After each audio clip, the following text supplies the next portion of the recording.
ඒකට තමයි ඉතින් දැන් තියෙන්නේ බසස් තියෙන්නේ ඊට පස්සේ GPS තියෙන්නේ අපි අනිවාර්යෙන් FPV fly කරනවා නම් DVR රෙකෝඩ් කරන්නයි කියන්නේ ඒ හැම එකක්ම කියන්නේ ඩ්‍රෝන් එක වැටුනොත් හොයාගන්න ලේසි වෙන්න. මොකද DVR එක රෙකෝඩ් කරොත් ඒ කරන තැන ඒ කියන්නේ තව කවුරු ඉන්නවනම් තවත් හොඳයි. යන්නේ කොහෙද? ස්පොටර් කෙනෙක් එන්නේ ඉන්නවා කොහොමද කියලා බලාගන්න. ඉතින් ඒකයි දැන් DVR එකේ හොඳකම කියන්නේ ඇත්තටම අපි වැටෙනකොට පැනික් වෙනවා. ඩ්‍රෝන් එක වැටුනම පට් විදිහට පැනික් වෙනවා. ඒකෝට අපිට අන්තිම ෆ්‍රේම් ටික අමතක වෙනවා.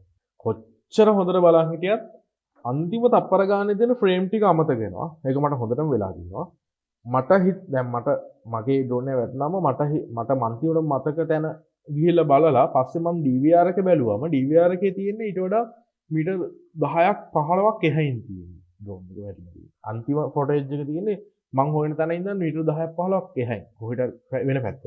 එතකොට DVR එකෙන් බැලුවම මට හරියටම ලොකේෂන් එක බලාගෙන ගිහිල්ලා අරගන්න පුළුවන්. සහ බස එක තියෙනකොට සද්ද එනවා හොයාගන්න පුළුවන්. ඊට පස්සේ දැන් තියෙනවා ලොස් ෆවුන්ඩ් බස් කියලා. එතකොට බැටරි එක ගැලවුණත් බස් එක වැඩ කරන්න ගන්නවා. එතකොට ඒකිනුත් හොයාගන්න පුළුවන්.